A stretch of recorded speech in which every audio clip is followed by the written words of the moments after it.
ಕಾವೇರಿ ಸರ್ವಪಕ್ಷ ಸಭೆಯಲ್ಲಿ ಸಿಎಂ ಪ್ರಾಸ್ತಾವಿಕವಾಗಿ ಮಾತನಾಡಿದ್ದಾರೆ. ಕಾವೇರಿ ವಿವಾದ ನಮಗೂ ಹೊಸ್ತಲ್ಲ, ನಿಮಗೂ ಹೊಸ್ತಲ್ಲ ಅಂದಿದ್ದಾರೆ. ಕಾವೇರಿ ಸರ್ವಪಕ್ಷ ಸಭೆಯಲ್ಲಿ ಸಿಎಂ ಪ್ರಾಸ್ತಾವಿಕ ನುಡಿ. ಕಾವೇರಿ ವಿವಾದ ನಮಗೂ ಹೊಸದಲ್ಲ, ನಿಮಗೂ ಹೊಸದಲ್ಲ ಅಂದಿದ್ದಾರೆ. ಕಾವೇರಿ ವಿವಾದ ನಾವೆಲ್ಲ ಮೈಗೆ ಅಂಟಿಸಿಕೊಂಡೇ ಬೆಳೆದಿದ್ದೀವಿ. ರಾಜಕೀಯಕ್ಕಿಂತ ರಾಜ್ಯದ ರೈತರ ಜನರ ಹಿತ ಮುಖ್ಯ. ರಾಜಕೀಯ ಪಕ್ಷಗಳು ಒಟ್ಟಿಗೆ ನಿಂತ ಚರಿತ್ರೆ ನಮ್ಮ ರಾಜ್ಯಕ್ಕಿದೆ. ಕುಡಿಯುವ ನೀರಿಗೆ ಮೊದಲ ಆದ್ಯತೆ ಎನ್ನುವ ನಿಲುವು ನಮ್ಮದಾಗಿದೆ ಅಂತ ಹೇಳ್ಕೊಂಡಿದ್ದಾರೆ. ಈ ನಿಲುವಿಗೆ ತಾವೆಲ್ಲರೂ ಸಂಪೂರ್ಣ ಸಹಮತ ಹೊಂದಿದ್ದೀರಿ ಅಂತ ಸಿಎಂ ಡಿಕೆ ಶಿವಕುಮಾರ್ ಮಾತನಾಡಿದ್ದಾರೆ. ನಾನು ಸಿಡಬ್ಲ್ಯೂಆರ್ಸಿ, ಸಿಡಬ್ಲ್ಯೂಎಂಎ ಆ ಮೀಟಿಂಗ್ಗೆ ಮೊದಲೇ ಕೇಂದ್ರ ಸಚಿವರಾದ ಸಿಆರ್ ಪಾಟೀಲ್, ಪ್ರಹ್ಲಾದ್ ಜೋಶಿ, ಸೋಮಣ್ಣ, ಮಾಜಿ ಸಿಎಂಗಳಾದ ಬಸವರಾಜ ಬೊಮ್ಮಾಯಿ, ಜಗದೀಶ್ ಶೆಟ್ಟರ್ ಇವರನ್ನೆಲ್ಲ ಭೇಟಿ ಮಾಡಿ ವಿಚಾರವನ್ನ ಮನವರಿಕೆ ಮಾಡಿಕೊಟ್ಟಿದೆ. ಅವರು ಕೂಡ ಕೇಂದ್ರದಲ್ಲಿ ರಾಜ್ಯದ ಪರ ಮಾತನಾಡಿದ್ದಾರೆ. ಅವರಿಗೆ ಧನ್ಯವಾದವನ್ನ ಹೇಳ್ತೀನಿ. ದೆಹಲಿಯಲ್ಲಿ ನಡೆದ ಸಂಸತ್ ಸದಸ್ಯರ ಸಭೆಯಲ್ಲಿ ಪಕ್ಷ ಭೇದ ಮರೆತು ಎಲ್ಲರೂ ರಾಜ್ಯದ ಪರ ನಿಲ್ಲುವ ಮಾತು ಕೊಟ್ಟಿದ್ದಾರೆ ಅನ್ನೋದಾಗಿ, ಹಾಗೆ ಅವರೆಲ್ಲರಿಗೂ ಕೂಡ ಧನ್ಯವಾದ ಹೇಳ್ತೀನಿ ಅನ್ನೋದಾಗಿ ಪ್ರಾಸ್ತಾವಿಕ ನುಡಿಯನ್ನ ಡಿಕೆ ಶಿವಕುಮಾರ್ ನುಡಿದಿದ್ದಾರೆ.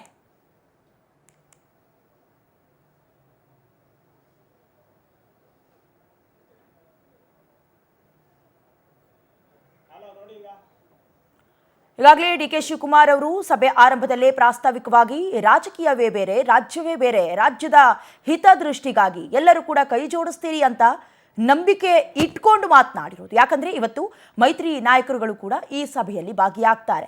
ಈಗಾಗಲೇ ರೈತರ ಹೊಟ್ಟೆ ಹೊಡೆಯುವ ಕೆಲಸ ಆಗ್ತಾ ಇದೆ, ಅವ್ರಿಗೆ ಮೋಸ ಆಗಬಾರದು ಅನ್ನುವಂಥ ವಿಚಾರವನ್ನ ಕೂಡ ಮುಂದಿಟ್ಕೊಂಡು ಮಾತನಾಡಿದ್ರು. ಹಾಗಾಗಿ ಪ್ರಾಸ್ತಾವಿಕ ನುಡಿಯಲ್ಲಿ ಮಾತನಾಡಿರುವುದು. ಇನ್ನು ಇದೇ ವಿಚಾರಕ್ಕೆ ಸಂಬಂಧಪಟ್ಟ ಹಾಗೆ ಹೆಚ್ಚಿನ ಡೀಟೇಲ್ಸ್ ಅನ್ನ ಲೈವ್ನ ಮೂಲಕ ಕೊಡ್ತಾರೆ ನಮ್ಮ ಪ್ರತಿನಿಧಿ ರೂಪೇಶ್. ಈಗಾಗಲೇ ಡಿಕೆ ಶಿವಕುಮಾರ್ ಅವರು ಪ್ರಾಸ್ತಾವಿಕ ನುಡಿಯನ್ನ ನುಡಿದಿದ್ದಾರೆ. ಒಂದು ಕಡೆ ರಾಜಕೀಯಕ್ಕಿಂತ ರಾಜ್ಯದ ಹಿತ ಇಂಪಾರ್ಟೆಂಟ್ ಅನ್ನೋದಾಗಿ ಮಾತನಾಡಿದ್ದಾರೆ. ಇದಕ್ಕೆ ಪ್ರತಿಪಕ್ಷದವರು ಯಾವ ರೀತಿ ಕೈ ಜೋಡಿಸ್ತಾರೆ ಅಂತ. ಡಯಾನ, ಇಲ್ಲಿಗ ಸರ್ವಪಕ್ಷಗಳ ಸಭೆ ಆಗ್ತಾ ಇದೆ. ಸರ್ವಪಕ್ಷಗಳ ಸಭೆಯ ಪ್ರಮುಖ ಅಜೆಂಡಾ ಅಂತ ಹೇಳಿದ್ರೆ ಇಲ್ಲಿಗ ಕಾವೇರಿ ವಾಟರ್ ಮ್ಯಾನೇಜ್ಮೆಂಟ್ ಅಥಾರಿಟಿ ಆದೇಶ. ಈ ಆದೇಶದಲ್ಲಿ ಹೇಳಿದೆ 3500 ಕ್ಯೂಸೆಕ್ಸ್ ನೀರನ್ನು ಬಿಡಬೇಕು ಅಂತ ಹೇಳಿ. 3500 ಕ್ಯೂಸೆಕ್ಸ್ ನೀರನ್ನು 15 ದಿನಕ್ಕೆ ಬಿಟ್ರೆ 4.5 TMC ಆಗುತ್ತೆ. ಆದ್ರೆ ಈಗ ಮಳೆ ಹೆಚ್ಚಾಗ್ತಾ ಇದೆ, ಹೀಗಾಗಿ ಜನರಲ್ ಆಗಿ ಅಷ್ಟು ನೀರು ಹರಿದು ಹೋಗ್ತಾ ಇದೆ ಕಬಿನಿಯಿಂದ. ಹೀಗಾಗಿ ಈ ವಿಚಾರ ದೊಡ್ಡ ಮಟ್ಟಿಗೆ ಪ್ರತಿಧ್ವನಿಸ್ತಾ ಇಲ್ಲ. ಯಾಕಂತ ಹೇಳಿದ್ರೆ ಈಗ ಡಿ ಕೆ ಶಿವಕುಮಾರ್ ಅವರು ಈ ಸಭೆಯಲ್ಲಿ ಮೇಕೆದಾಟು ವಿಚಾರವಾಗಿ ಎಲ್ಲಾ ಪಕ್ಷಗಳು ಬೆಂಬಲವನ್ನು ಕೊಡಬೇಕು. ಅದೇ ರೀತಿಯಾಗಿ ಈಗ ವಿಜೇಂದ್ರ ಅವರು ಒಂದು ಪತ್ರವನ್ನು ಬರೆದಿದ್ದಾರೆ ತಮಿಳುನಾಡು ಸಿಎಂ ಅವರಿಗೆ. ಈ ವಿಚಾರವಾಗಿ ಡಿ ಕೆ ಶಿವಕುಮಾರ್ ಅವರು ಒಂದು ಧನ್ಯವಾದಗಳನ್ನು ತಿಳಿಸಿದ್ದಾರೆ ವಿಜೇಂದ್ರ ಅವರಿಗೆ. ಅದೇ ರೀತಿಯಾಗಿ ಡಿ ಕೆ ಶಿವಕುಮಾರ್ ಹೇಳಿದ್ದಾರೆ, ಕಾವೇರಿ ವಿಚಾರದಲ್ಲಿ ಯಾವುದೇ ರೀತಿಯಾಗಿರತಕ್ಕಂಥ ರಾಜಕೀಯ ನಡೆಗಳನ್ನು ಇಡೋದು ಬೇಡ, ಮೇಕೆದಾಟು ಯೋಜನೆ ಆಗಬೇಕು. ಇದಕ್ಕೆ ಸುಪ್ರೀಂ ಕೋರ್ಟ್ ಕೂಡ ಅನುಮತಿಯನ್ನು ಕೊಟ್ಟಿದೆ. ಅದೇ ರೀತಿಯಾಗಿ ಕೇಂದ್ರ ಸರ್ಕಾರ ಕೂಡ ತಮಿಳುನಾಡು ಅನುಮತಿ ಬೇಡ ಅಂತೇಳಿ ಹೇಳಿದೆ. ಹೀಗಾಗಿ ಈಗ ಮುಂದೆ ಏನೇನ್ ಮಾಡಬೇಕು ಅದಕ್ಕೆ ಸಂಬಂಧಪಟ್ಟಂತೆ ಈಗ ಒಂದು DPR ಅನ್ನ ಕೇಂದ್ರ ಸರ್ಕಾರಕ್ಕೆ ಸಲ್ಲಿಸಲಾಗಿತ್ತು. ಆ DPR ಅನ್ನ ವಾಪಸ್ ಕಳಿಸಿದೆ. ಯಾಕಂತ ಹೇಳಿದ್ರೆ ಅನುಮೋದಿತವಾಗಿ 6.5 TMC ನೀರನ್ನ ಹೇಳಿದ್ರು. ಆದ್ರೆ ಈಗ ನೀವು ಅನುಮೋದನೆ ಇರೋದೇ ನಿಮ್ಗೆ 4.5 TMC. ಹೀಗಾಗಿ ಅದಕ್ಕೆ ಸಂಬಂಧಪಟ್ಟಂತೆ ನೀವೀಗ ಒಂದು ಬೇಡಿಕೆಯನ್ನ ಸಲ್ಲಿಸಿ ಅಂತೇಳಿ DPR ಅನ್ನು ವಾಪಸ್ ಕಳಿಸಿದೆ. ಹೀಗಾಗಿ DPR ಅನ್ನ ಪುನಃ ಕಳಿಸಬೇಕಾಗಿದೆ. ಹೀಗಾಗಿ ಇಲ್ಲಿ ಪದೇ ಪದೇ ತಮಿಳುನಾಡು ಖ್ಯಾತಿಯನ್ನು ತೆಗಿತಾ ಇದೆ. ಹೀಗಾಗಿ ಎಲ್ಲರೂ ಕೂಡ ಒಗ್ಗಟ್ಟಿನಿಂದ ಬೇಕು ಅಂತೇಳಿ ಡಿ ಕೆ ಶಿವಕುಮಾರ್ ಮನವಿಯನ್ನು ಮಾಡಿಕೊಂಡಿದ್ದಾರೆ. ಅದೇ ರೀತಿ ದೇವೇಗೌಡರು ಕೂಡ ಪತ್ರ ಬರೆದು ಒಂದು ಬೆಂಬಲವನ್ನು ಕೊಟ್ಟಿದ್ದಾರೆ.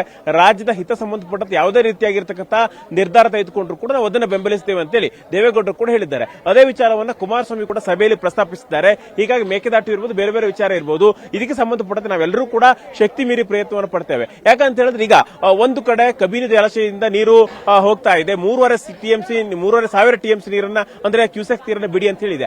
ಆದ್ರೂ ಕೂಡ ಇಲ್ಲಿ ಸಮಸ್ಯೆ ಏನಾಗ್ತಾ ಇದೆ ಅಂತ ಹೇಳಿದ್ರೆ ಒಟ್ಟು 20,000 ಕ್ಯೂಸೆಕ್ಸ್ ನೀರಿದ್ರು ಕೂಡ ತಮಿಳುನಾಡಿಗೆ ಹರಿದು ಹೋಗ್ತಾ ಇದೆ. ಯಾಕಂದ್ರೆ ಹಿಡಿದು ತೆಗೆದುಕೊಳ್ಳಿಕ್ಕೆ HD ಕೋಟೆಲ್ ಒಂದು ಡ್ಯಾಮ್ ಆದ ಬಳಿಕವಾಗಿ ಮತ್ತೆ ಮುಂದೆ ಯಾವುದೇ ರೀತಿಯಾಗಿರ್ತಕ್ಕ ಡ್ಯಾಮ್ ಸಿಗೋದಿಲ್ಲ. ಯಾಕಂತ ಹೇಳಿದ್ರೆ ಕಬಿನಿಯಲ್ಲಿ ಹರಿದಂತ ನೀರು ಕೂಡ KRS ಬರೋದಿಲ್ಲ, ಅದು ಬೇರೆದೇ ಮಾರ್ಗದ ಮೂಲಕವಾಗಿ ತಮಿಳುನಾಡಿಗೆ ಹರಿದು ಹೋಗುತ್ತೆ. ಇದಕ್ಕೋಸ್ಕರವಾಗಿ ಬಿಳಿಗುಂಡ್ಲಿಂದ ಸ್ವಲ್ಪ ಕಿಲೋಮೀಟರ್ ದೂರದಲ್ಲಿರ್ತಕ್ಕಂಥ ಮೇಕೆದಾಟಿನಲ್ಲಿ ಒಂದು ಡ್ಯಾಮ್ ಕಟ್ಟೋದು ಇದಕ್ಕೆಲ್ಲದೂ ಕೂಡ ಪರಿಹಾರ.